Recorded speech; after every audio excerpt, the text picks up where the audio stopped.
All right, so I'm going to do 2 of these, as always, for recording, and the other ones we'll talk about or will be scanned on, but once you guys practice on your own, we'll talk about that here in a second. But for the first 2, all right, let's take a look at the first guy. We have right here, f of x equals x minus 1 squared plus 2, okay? I know it's really small on the graph here, but I had to shrink it down to get the fit, okay? So the first thing we need to talk about is y-intercepts. My bad, x-intercepts, right? Are there going to be any x-intercepts with this guy?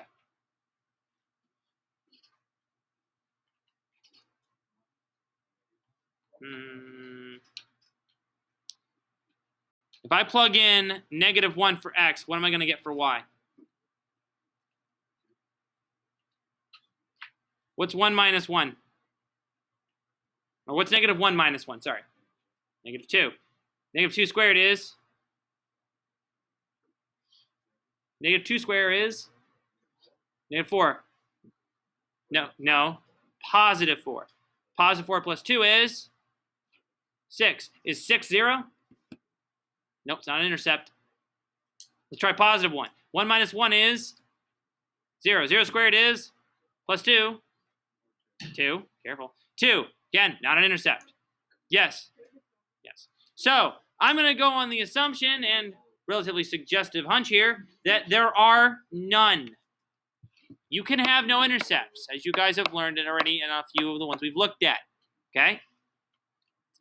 That means that my vertex, again, we only have to look at 2 numbers. Who are they? 1 and 2. What do we do with 1? We flip the sign. The vertex is 1, 2. Well, that makes my life easier. So now I can go and graph it. I'll do it in paint. So I'm going to go over 1, up 2. There's my vertex. Which also means, guess what? I just got my axis of symmetry. What's my axis of symmetry? X equals, not a fraction. X equals 1. You were thinking of, for the ones that did 1 over 2, you were thinking of back to standard form. Careful. All right?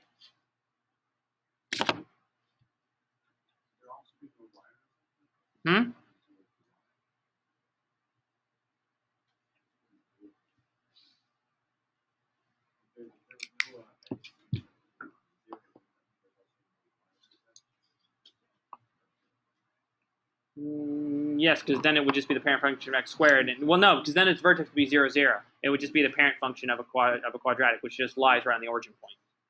Which is why we talked about and why I listed the parent function back on the front, right here. Good question.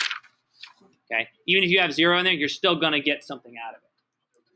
Because think of it like this: x plus 0 is x, because we can assume that a variable, any number plus 0 is going to give you back that number. Mm-hmm. Yep. Yep.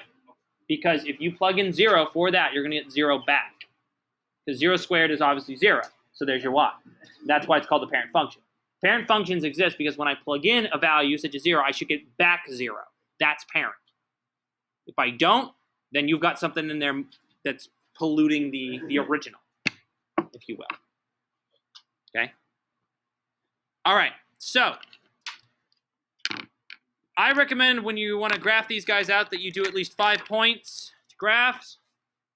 So we're going to do 5 points to graph. Okay? We have x and y.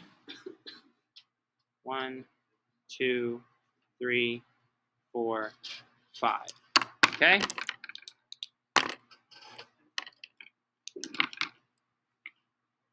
-1, 6, 0, 3.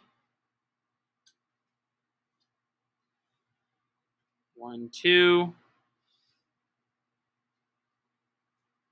Yep. 2, 3. And 3, 6. I'm just writing these down real quick. But if I were to plug in essentially -1, 0, 1, 2, 3, these are the variables I'm going to get back. Notice the pattern. Okay? Ideally, if you have your graphing calculator, which you will on this test, I want to see these kind of tables. It'll help your problems in terms of solving for these. And then you can also make sure that you get down. What you want is you want the mirror effect in the middle. You want 6, 3, 2 to the center. You see that? That's what you want. Look for that in your graph. That will tell you that's where the symmetry is best graphed, okay? All right. So if we do indeed graph those points, again, we're over to 1, 2, 3, 0, 3, 1, 2, 3, up 6, back 1, up 6. Okay, and there's my graph.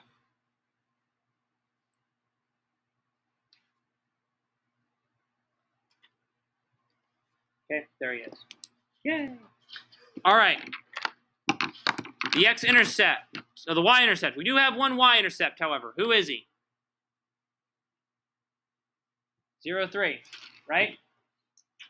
Right there between 2 and 4. There's my y-intercept. Okay?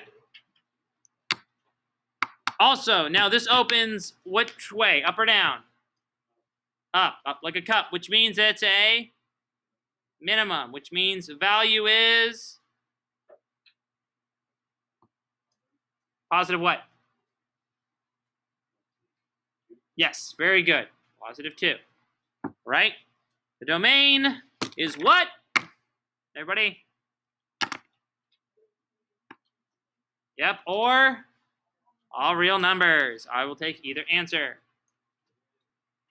Now, again, it'll be my own final that's made for the test, but for those who are watching it when we allow teacher-made final still. Huh? Y should be what? Y is 0, 3. Now, they will never, ever, ever, ever, ever, or should never, let me phrase that, should never, ever, ever, ever give you the options for both negative infinity to infinity and all real numbers as separate answers on a problem. They will either give you one or the other. If they do give you both, you're kind of left at the game of figuring out whoever the grader is. Now, granted, I won't do that to you, but in terms of like on state tests, more than likely, you're going to want to go with the all real numbers because you're at least covering all your bases. With a negative infinity to infinity, they can trick you by changing these to box brackets and then giving you this. Technically, that's a wrong answer. That's not all reals because that's inclusive to infinity, which is not possible. So be careful. They'll be sneaky like that when you take the PSAT or anything like that or state test. Okay? Now, finally, and we get to ranges, right? Ranges are easy because it's just my smallest y, which is or my lowest y on my graph, which is 2 to infinity, and we're good. Okay? Now, in terms of up top, how we determine the vertex, again, just for those who need the visual equation of it, y, we're going to plug in 0 for x to get 3 by itself, because 1, 0 minus 1 is going to be negative 1. Oh, sorry, that's 2. My bad. 2. Negative 1 squared is going to give me positive 1 plus 2 gives me 3, and there's my answer.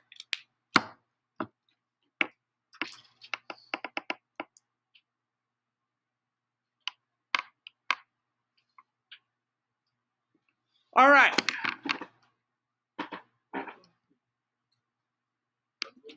So, as for the second one, all right? So, okay. As for the second one, okay? First thing I'm going to do is let's just solve for that vertex straight out, okay? Bring this over here and get it closer to me. Let me turn the brightness down. It'd be very bright.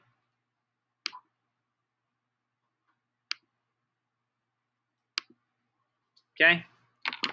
So, for this one, I've got for y, I have negative 2, 0 plus 2 squared, minus 3.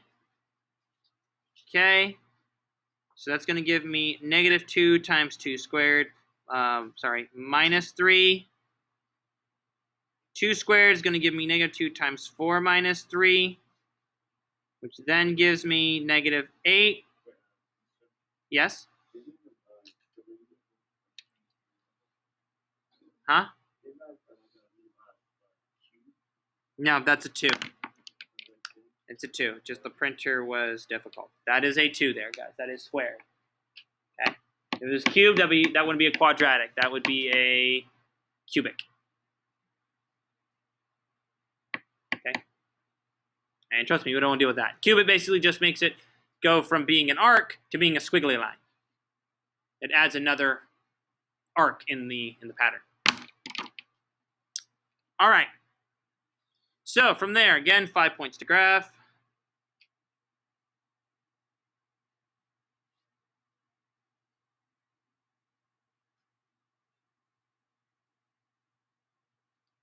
Go.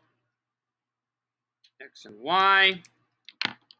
I'm going to use the, let's see, I'm going to go -4, -3, -2, -1, and 0. Again, graphing calculator will help you here with this. If I plug in those values, I get -11, -5, -3, -5, -11. I can pretty much say with all certainty that this is going to be definitely opening up or down. If he's negative, it's going to open down, which means I have a max. My value, we'll have to figure that out in a minute, or maybe we can now. The value is -3. Okay? Doesn't really matter what order you go in, just depends on what you feel comfortable with starting with. Okay? Because once you get 1, the rest kind of start a chain reaction. Value, of course, being -3 means that my range is -∞, 3, or -3 included. Domain, as always, is -∞ to infinity, or all real numbers. Right? So let's graph some stuff. Okay? For my vertex, it looks like it's -2 and -3, right? Again, we could just tell by looking at it. But my vertex is going to be -2, -3, over 2, down 3. There he is. Okay? My axis of symmetry is going to be x equals -2. I have no x-intercepts again, hence why none of my y's are zeros. And my only y-intercept is 0, -11. Yay. Now I can graph all this mess. We also know that my vertex, or my axis of symmetry, we already have that, it's -2.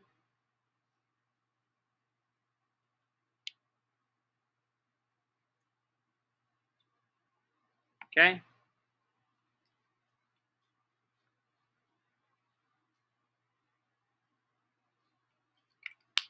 Right?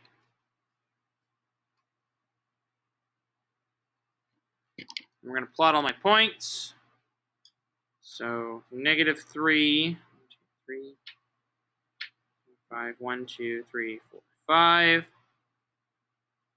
-1 right here. 11 somewhere down here. 4 and 11 somewhere down here.